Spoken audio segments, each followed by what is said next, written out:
할렐루야, 할렐루야. 귀한 찬양 감사드립니다. 하나님 말씀 함께 보겠습니다. 민수기 20장 7절부터 12절까지 봅니다.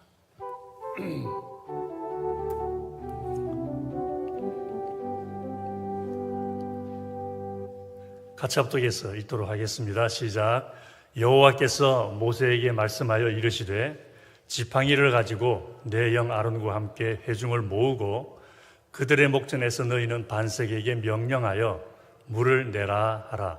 내가 그 반석이 물을 내게 하여 회중과 그들의 짐승에게 마시게 할지니라. 모세가 그 명령대로 여호와 앞에서 지팡이를 잡으니라. 모세와 아론이 회중을 그 반석 앞에 모으고 모세가 그들에게 이르되 반역한 너희여 들으라. 우리가 너희를 위하여 이 반석에서 물을 내랴 하고 모세가 그의 손을 들어 그의 지팡이로 반석을 2번 치니 물이 많이 솟아나오므로 회중과 그들의 짐승이 마시니라. 여호와께서 모세와 아론에게 이르시되 너희가 나를 믿지 아니하고 이스라엘 자손의 목전에서 내 거룩함을 나타내지 아니한 고로 너희는 이 회중을 내가 그들에게 준 땅으로 인도하여 드리지 못하리라 하시니라. 아멘. 기도하겠습니다. 아버지 고맙습니다. 오늘도 우리 같은 죄인들을 용납하시고 용서하시고 사랑하시고 긍휼을 여겨주셔서 주님의 거룩한 전으로 인도하여 주옵시고 주의 이름을 부르며 주님의 영광을 보며 우리 주님의 은혜를 찬양하게 하시니 감사를 드립니다. 주님을 찬양하는 곳에 주의 교회가 든든하게 서고 주님이 예배 받으시는 곳에 아버지의 나라가 세워지는 줄 믿사오니 오늘도 주님을 예배하는 모든 주의 사랑하는 백성들의 삶 속에 주님의 나라가 세워지게 하여 주옵시고 주님이 통치하시는 삶이 되게 도와주옵시며 주님이 주관하시고 이끄시고 지키시고 축복하시는 삶이 되게 하여 주시옵소서. 오늘도 육신의 아픔 중에도 주님을 예배하는 것을 중요하게 여겨 나온 분들 기억하사 머리부터 발끝까지 만져 주옵시고 예수님의 거룩하신 이름으로 치유를 선포하여 주시옵소서. 깨끗이 낫도록 축복하옵시며 생활의 어려움 가운데 계신 분들 합력하여 복이 되게 하시는 주님의 능력을 보며 아버지께 큰 영광 돌려드리도록 속히 축복하여 주시옵소서. 오늘도 주시는 말씀으로 저희들을 권면하시며 우리들의 삶이 예수 닮은 거룩한 향기 나도록 하시는 주님을 생각하며 이제 말씀을 받습니다. 성령께서 함께하사 깨닫는 영으로 축복하여 주시옵소서. 간절히 바라오며 예수님 이름으로 기도하옵나이다. 아멘. 기네스 북 오브 월드 레코드라는 게 있습니다. 들어보셨는지 모르겠는데 기네스 북 이렇게 세계에서 가장 빠른 거, 제일 작은 거, 제일 큰 거, 뭐 제일 무거운 거 뭐 이런 하여간 세계에서 최고 가는 것들을 기록해 놓은 그 기네스 북이라는 것이 있는데 많은 사람들이 거기에 이름을 올리려고 여러 가지 많은 도전들을 합니다.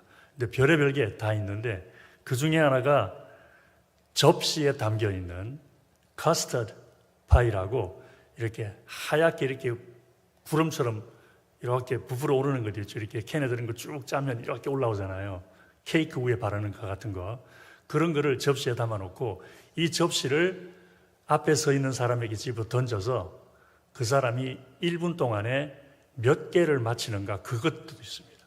별게 다 있죠. 그죠? 그래서 두 사람이 번갈아 가면서 그 두 사람 맞은편에 서 있는 다른 한 사람 얼굴에 파이를 막 집어 던져요. 1분 동안에. 그래서 1분 동안 가장 많이 얼굴에 맞춰야 되는데 그 룰이 있습니다. 두 가지인데 하나는 1.5m 거리를 유지를 해야 되고 그리고 던지는 사람은 1.5m 선을 밟거나 넘어서서는 안 된다는 그런 나름대로의 또 룰이 있습니다. 그래서 오래전에 어느 TV 프로그램에서 어떤 사람이 그 세계 기록에 도전하는 것을 보았는데 이제 심판이 그 기네스북 주최 측에서 사람을 보내어서 그 심판이 있는 참관한 가운데 게임이 시작이 됩니다. 결과는 대성공이었습니다. 그래서 그 당시 세계 기록은 36개였는데 이 사람은 44개를 맞췄습니다. 그러니까 굉장히 잘한 거죠. 그죠? 그런데 심판이 그것이 틀렸다고 판정을 내려버립니다. 인정할 수 없다 그럽니다. 이 파이를 던지는 사람 두 사람이 있는데 그 중에 한 사람의 발이 한 번 선을 넘어갔다는 것입니다. 그래서 44개 기록이 무효가 되어 버렸습니다. 그래서 그 일에 도전했던 사람이 아쉬워하던 표정이 지금도 생생합니다. 다 잘했는데 중요한 거 한 가지를 놓침으로 인하여 잘한 모든 것이 수포로 돌아가 버리는 그런 일들이 세상에 종종 있죠. 그죠? 그래서 그 한두 가지 잘못한 것 때문에 전체적으로 성공 못하는 실패로 돌아가는 그런 일들이 있습니다. 근데 그 중에 하나가 오늘 읽은 본문의 내용입니다. 오늘 본문은 모세의 인생 중에 가장 후회스러운 일로 남은 일입니다. 이스라엘 백성들이 40년 광야 생활하는 동안 고생을 참 많이 했는데 하나님께서 그들과 함께 하셔서 필요한 것 다 채워주셨죠. 그죠? 만나와 메추라기를 주시고 좀 시간이 좀 지체되긴 했지만 적군들을 물리쳐 주기도 하시고 하셨습니다. 그런데 광야 생활이 결코 쉽지는 않았죠. 그 중에서도 마실 물이 넉넉하지 않은 것이 특별히 힘들었었습니다. 그래서 이스라엘 백성들은 종종 마실 물이 없어서 하나님 앞에 원망을 많이들 했었습니다. 그러던 중에 또 한 번 이제 물이 없어서 불평을 하게 되었는데 이번에는 그 불평의 강도가 좀 높습니다. 오늘 본문에 나와 있는 기록은 이스라엘 민족이 가나안 땅에 들어가기 불과 얼마 남지 않은 40년 광야 생활이 다 끝난 그 상태에서 있었던 사건을 기록을 하고 있는데 거기에서 백성들이 이렇게 불평을 하는데 민수기 20장 3절에 이런 말이 있습니다. 백성이 모세와 다투어 말하되 우리 형제들이 여호와 앞에서 죽을 때에 우리도 죽었다면 좋을 뻔하였도다. 그러니까 이스라엘 민족들이 하나님께 불평하다가 많이 심판받아 죽는 일들이 있었거든요. 연병 때문에 죽기도 하고 하나님이 심판을 내리셔서 죽기도 하고 그랬는데 우리도 그때 딱 죽어버렸더라면 이 고생 안 할 텐데 이제 이런 원망의 소리를 하는 겁니다. 또 20장 5절에 보면 이런 말도 했습니다. 너희가 어찌하여 우리를 애굽에서 나오게 하여서 이 악한 곳으로 인도하였느냐. 이곳에는 파종할 곳이 없고 무화과도 없고 포도도 없고 석류도 없고 마실 물도 없도다. 농사 지을 땅이 아닌데 왜 이곳으로 끌고 왔느냐. 이렇게 원망을 하는 겁니다. 그런데 그들은 물이 없어 갈증을 느낀다고 하나님께서 40년 전에 그들을 애굽에서 인도해낸 그것까지 소급해서 돌아가서 40년 전에 왜 우리를 애굽에서 인도해내었느냐고 이렇게 볼멘소리를 하고 있으니 이 하나님 들으시기에 얼마나 기가 막히셨겠습니까?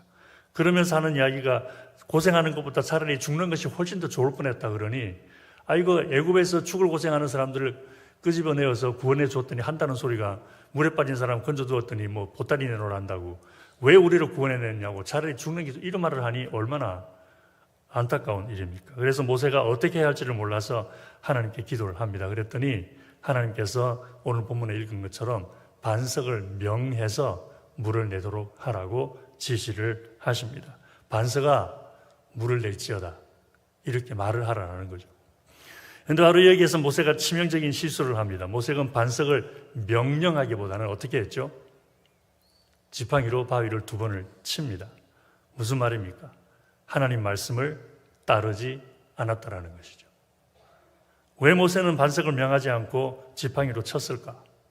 그 2가지로 생각해 볼 수 있습니다. 첫 번째는 조금만 힘들면 그냥 원망과 불평을 쏟아내는 이스라엘 백성들을 향하여 분노하는 마음이 있었기 때문일 수도 있습니다. 특별히 오늘 본문에서 그 물을 내기 전에 패역한 너희들이여 그러면서 좀 이렇게 질책하는 듯한 그런 말을 하는 것으로 봐서 우리가 언제까지 너희들을 위하여 참겠느냐 뭐 이런 식으로 한 걸로 봐 조금 이스라엘 백성들을 향하여 마음이 좀 불편했기 때문에 그냥 그랬을 수도 있겠다 생각을 해봅니다. 2번째는 과거의 경험 때문일 수 있습니다. 오래전에도 한번 이스라엘 백성들이 하나님 앞에 원망했을 때에 거의 똑같은 상황 속에서 반석에서 물을 내신 적이 있었거든요. 그건 출애굽기 17장에 기록이 되어 있습니다. 그래서 그때는 하나님께서 모세에게 반석을 지팡이로 치라 그러셨어요. 그래서 모세는 아마 그때를 생각하면서 옛날에 한번 그런 적이 있었으니까 그러니까 반석을 쳤을 수도 있습니다. 그런데 이유가 무엇이 되었든지 간에 모세는 하나님의 말씀을 어겼다는 것입니다. 그리고 그 일로 인해서 가나안 땅에 들어가지 못하게 되어버립니다. 그럼 하나님은 왜 모세가 가나안 땅에 들어가는 것을 허락지 않으셨을까라는 질문을 던져보면 당연히 하나님의 말씀에 불순종했으니까 그렇다라고 말을 하게 되는데 하나님은 다른 말씀을 하셨어요. 하나님은 네가 내 말을 어겼기 때문에 너를 심판해서 가나안 땅에 들어가지 못하도록 하겠다라고 그러지 않으시고 그 외에 다른 말씀을 하십니다. 본문 12절에 이렇게 말씀하시죠. 내가 이스라엘 자손의 목전에 나의 거룩함을 나타내지 아니한 거로 너희는 이 총회를 내가 그들에게 준 땅으로 인도하여 드리지 못하리라. 나의 거룩함을 나타내지 못한 거로 이런 말씀을 하십니다. 무슨 말이냐면은 모세의 실수는 단순하게 말씀에 순종하지 않은 것이 아니라는 것입니다. 모세의 실수는 하나님 말씀에 불순종함으로 인하여 하나님의 영광을 나타내지 못했다라는 것이었습니다. 바로 여기에서 하나님이 모세를 이스라엘의 지도자로 부르신 궁극적인 목적을 보게 됩니다. 뭐냐면은 하나님이 모세를 이스라엘 지도자로 삼으신 것에 대해서 많은 경우에 우리는 이스라엘 민족을 애굽에서 인도해 내어서 가나안 땅으로 데려가기 위함이라고 생각을 합니다. 그런데 그게 전부가 아니라는 것이죠. 그냥 이스라엘 민족이 불쌍하니까 애굽에서 구원해 내어가지고 자기들이 손으로 농사지어서 자유롭게 살 수 있는 가나안 땅에 들어가서 축복을 누리며 풍성하게 살도록 해주는 것이 목적이 아니라 하나님이 모세를 이스라엘 지도자로 삼으신 궁극적인 목적은 하나님께 영광을 돌리도록 하기 위함이었다라는 것입니다.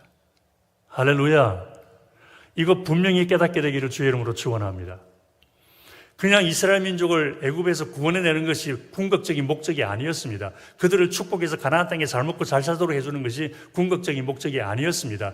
모세를 그들의 지도자로 삼으셔서 모세를 높여주고 영광을 누리도록 해주고 권세를 누리도록 해주고 하나님의 축복받았다라고 말할 수 있도록 해주는 것이 아니었다라는 것입니다. 그런 일들을 통해서 하나님이 영광 받으시는 것이 궁극적인 목적이었다라는 것입니다. 할렐루야. 그런데 모세가 하나님의 말씀대로 하지 않으니까 어떻게 해버립니까? 하나님이 영광을 받으시기 위해서 하나님이 말씀을 해주셨고 그 말씀 따라 순종함으로 인하여 하나님이 하나님 되심을 알리는 것이 목적이었는데 모세가 말씀에 불순종해버리니까 그게 안 되어버리는 거예요. 그래서 너희가 이스라엘 목전에서 내 거룩함을 나타내지 아니했기 때문에 미안하지만 너는 가나안 땅에 못 들어가겠다. 그러셨던 거죠. 너무 안타깝습니다. 모세는 다른 것 다 너무 잘했거든요. 하나님이 자기를 이스라엘의 지도자로 세우신다는 것을 듣고 40년 동안 목동의 힘든 삶을 살아가면서 닦아놓았던 삶의 터전을 과감하게 청산을 해버립니다. 그 당시 가장 막강한 권력자였던 그냥 세상 말로 하면은 하늘을 나는 새도 떨어뜨린다고 하는 그런 권력자였던 바로 왕과 맞짱을 뜨기도 했습니다. 얼마나 무서웠겠습니까? 말 한마디 해버리면 자기가 죽을 수도 있는데 이스라엘 백성들의 원망과 불평을 수도 없이 들으면서도 그들을 인도하는 일을 잘 감당을 했습니다. 40년 동안 그것도. 그런데 이제 가나안 땅에 들어갈 날을 지척에 앞두고 한 번 실수하는 바람에 하나님의 영광을 나타내지 못했다고 가나안 땅에 들어가지 못해 버립니다. 그래서 인생을 평생 동안 열심히 정말 잘 살아왔는데 성공적인 인생을 살았다고 말하기에는 무엇인가 부족한 일이 되어버린 것입니다. 모세가 참 하나님 앞에 이 땅에 사는 사람 중에 가장 온유한 사람이라는 그런 놀라운 칭찬도 들었고 하나님의 엄청난 능력을 나타내기도 했고 홍해가 갈라진 거 그러면 제일 먼저 떠오르는 사람이 모세 아닙니까? 근데 그런 하나님의 어마어마한 쓰임 받았던 사람인데 마지막에 가서 하나님의 영광을 드러내지 못했다는 그 하나 때문에 그토록 바라던 가나안 땅에 들어가지 못하는 아쉬움이 있어 버렸습니다. 이러볼 때에 하나님은 무엇 때문에 여러분과 저 같은 죄인들을 부르시고 구원하시고 무엇 때문에 매일매일 죄를 짓는 저희들을 매일매일 용서해 가시면서 이렇게 붙잡아 주시고 축복해 주시고 주관하시고 이끌어 주시는지 그러면서 왜 말씀대로 좀 살아라, 순종 좀 해라, 내 말대로 좀 해라 말을 수도 없이 하시는지를 알 수가 있습니다.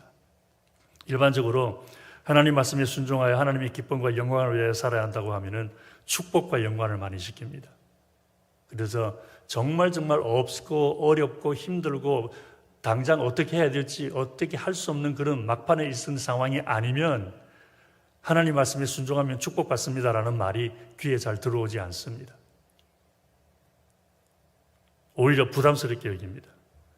세상을 사는 동안 하나님 말씀에 순종하는 것이 너무 어렵기 때문입니다.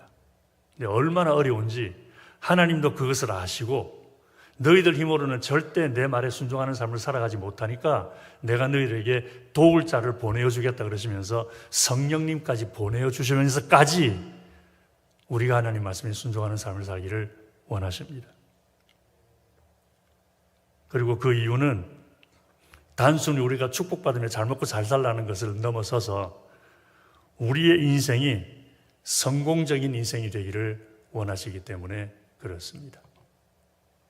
우리의 인생이 성공적인 인생이 되기를 원하셔서 우리 인생이 성공적이기를 원하시면 아멘. 세상에는 나름대로 성공에 대한 기준이 있죠. 얼마 전에도 그런 말씀 함께 나누었습니다만은 아마 가장 많이 사용하는 기준이 돈이 아닐까 싶습니다. 돈이나 재물이나 그렇겠죠. 그래서 일찌감치 돈을 많이 벌어서 일찌감치 은퇴해서 그렇게 편안하게 살면은 참 저 사람 성공했네 라고 말들을 합니다. 두 번째는 세상 권력을 누리는 것이라고 할 수 있겠습니다. 정치적인 권력, 재물이 많아 재정적인 권력, 사회적으로 인정받고 높임받는 그런 권력, 그런 것을 누리면은, 그래서 높은 자리에 올라가면은 성공했다라고 말들을 합니다. 세 번째는 세상 즐거움을 누리는 것이라고 할 수 있습니다. 하고 싶은 걸 해가면서 놀러 다닐 거 다니면서 먹고 싶은 거 실컷 먹고 사고 싶은 거 마음대로 사고 그러면서 사는 거, 그런 게 참 성공했네라고 말할 수 있습니다. 그런데 그렇게 돈이나 권력이나 쾌락을 성공한 인생의 기준으로 삼으면 한 가지 큰 문제가 있습니다. 내 인생의 승패를 판단하는 사람은 나도 아니고 세상 사람들도 아니기 때문입니다. 오히려 우리의 인생 승패를 판단하실 분들은 오직 여호와 하나님이십니다. 할렐루야. 그러니까 내 생각에 내가 아무리 인생을 잘 살았다고 생각을 해도 하나님께서 인정하지 않으시면 소용이 없는 것입니다. 반대로 내 생각에 아무리 나는 인생을 잘못 살았다고 생각을 하고 이웃들이 나를 보고 참 불쌍하다, 어떻게 저렇게 인생을 실패한 인생으로 살아가냐라고 손가락질을 한다고 하더라도 하나님께서 나를 인정해 주시면 그러면 우리는 성공한 인생을 산 것입니다. 할렐루야. 바로 여기에 예수 믿는 사람들의 축복이 있습니다. 예수 믿는 사람들은 누구나 성공하는 인생을 삽니다. 할렐루야. 누구나 성공하는 인생을 삽니다. 예수님을 제대로 믿으면 그렇습니다. 그냥 적당히 믿는 것이 아니고 그냥 될 대로 되라는 식으로 그냥 기분 나쁘면은 신앙생활하고 아니면 안 하고 그런 것이 아니라 정말 예수님이 내 삶의 주인님이라는 믿음의 고백처럼 모든 일에 우리 예수님을 위하여 살다 보면 우리는 반드시 성공하는 인생을 살게 됩니다. 왜 그렇습니까? 왜냐하면 예수 제대로 믿는 사람들은 먹든지 마시든지 무엇을 하든지 하나님의 영광을 위해서 하거든요. 할렐루야. 오늘도 나와 이렇게 예배 드리시는 분들 하나님의 영광을 가장 우선적으로 생각하며 예배 드리시는 분들인 줄로 믿습니다. 그래서 예수 믿는 사람들은 부요하면 부요한 대로 하나님의 영광을 위해서 삽니다.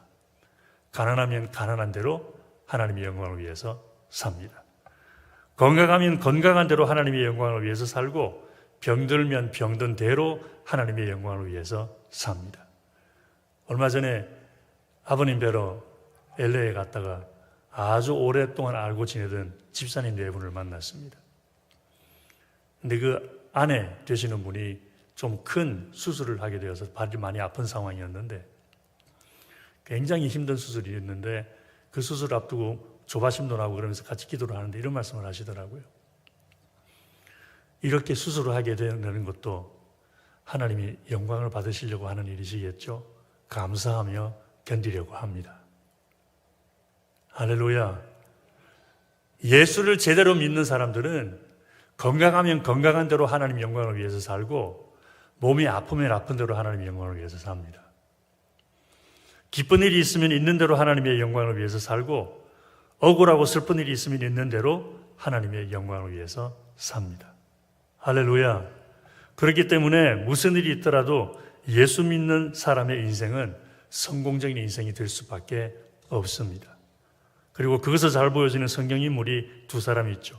첫 번째 사람은 다윗입니다. 다윗은 하나님께 많은 축복을 받기는 했지만 고난도 엄청 많이 받았습니다. 그래서 다윗이 하나님 마음에 합한 사람이 된 것은 그가 축복해 주신 하나님께 영광을 돌려드렸기 때문이라고 생각할 수도 있겠지만, 다윗의 기록을 성경에 읽다가 보면은 자기를 죽이려는 사울 왕을 피해 10년 동안 피난상일을 하는 어려움이 있었죠. 그런데 그런 어려움 속에서도 다윗은 하나님의 영광을 위하여 살았습니다. 자칫 자기 목숨이 위태로울 수 있는 상황에서도 사울을 죽이기보다는 두 번이나 죽일 수 있는 기회를 하나님이 기뻐하시지 않으신다고 하나님의 영광을 위하여 사울을 죽이지 않는 일들이 있었죠. 고통당하는 속에서도 하나님의 영광을 먼저 앞세웁니다. 그러다가 결국은 사울 왕이 죽습니다. 블레셋하고 전쟁하다가 사울 왕이 죽고 난 다음에 다윗이 이스라엘의 왕이 되죠. 그리고 나라를 잘 다스려서 태평성대를 이룹니다. 주변에 있는 모든 족속들이 조공을 바칠 만큼 다윗이 정치력이, 군사력이, 경제력이 어마어마하게 커집니다. 한 나라의 왕으로서 세상의 모든 부귀영화를 다 누리며 살게 되었습니다. 그런데 그렇게 부유한 삶을 살 때에도 다윗은 오직 하나님의 영광을 위하여 살았습니다. 그래서 내 마음에 합한 자라는 말을 하나님께로부터 들었던 것입니다. 부요하든 가난하든 하나님의 영광을 위해 사는 동안에 하나님이 인정하시는 성공적인 삶을 살았던 것이죠. 두 번째 사람은 우리가 많이 듣는 사도 바울입니다. 사도 바울도 무엇을 하든지 다윗처럼 오직 하나님의 영광을 위하여 살았던 사람이었습니다. 그래서 이런 고백까지 하죠. 우리가 살아도 주를 위하여 살고 죽어도 주를 위하여 죽나니 우리가 사나 죽으나 주의 것이로다. 할렐루야. 이런 놀라운 고백을 합니다. 그리고 지난번에도 살펴본 것처럼 이런 승리의 고백을 하죠. 내가 선한 싸움을 싸우고 달려갈 길을 마치고 믿음을 지켰으니 이제후로는 나를 위하여 의의 면류관이 예비되었으므로 주 곧 의로우신 재판장이 그날에 내게 주실 것이라. 사도 바울은 오직 하나님의 영광만을 위하여 살았다는 것입니다. 여러분, 우리의 인생은 헛된 인생이 되기는 너무 소중합니다. 인생을 살아가는 동안 겪는 수많은 어려움들이 아무 의미가 없도록 그냥 내버려 두기에는 너무 허무합니다. 그렇지만 세상의 지혜와 세상의 학문 가지고서는 어떻게 살아야 우리의 이렇게 힘들게 살아가는 인생이 헛되지 않고 보람될 수 있는지를 알 수가 없습니다. 근데 감사하게도 하나님께서 우리의 인생이 결코 헛되지 않고 성공적인 인생이 되도록 오늘도 인도하십니다. 그래서 이렇게 이 말씀으로 우리를 권면하시는 거죠. 근데 사실 오늘 이렇게 나와서 예배를 드리시는 분들은 이미 하나님의 영광을 위해 사는 분들인 줄로 믿습니다.